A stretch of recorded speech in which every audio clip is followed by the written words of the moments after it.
బంగారు సేప మీద మనసు పడి మనువాడాలనుకుంటుంది. ఏమంటావు?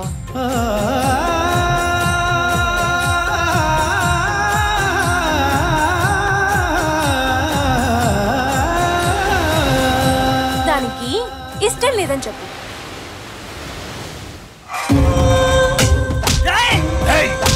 అది ఎక్కడికి పోతుంది, ఎంత దూరం పోతుంది?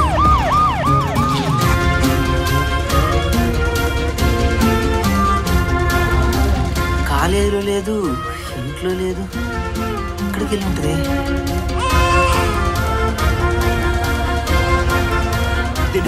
ఆగండి సార్. ఇది నోరు విప్పి మాట్లాడకుండా ఉండాలంటే జనం దీని గురించి మాట్లాడుకోవాలి.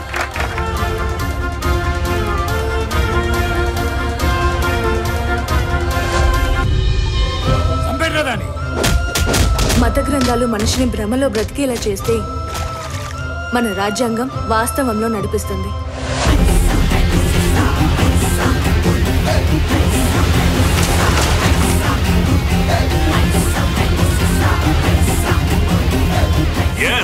ఇక్కడ ఎవరు ఎలా బ్రతకాలో నిర్ణయించేది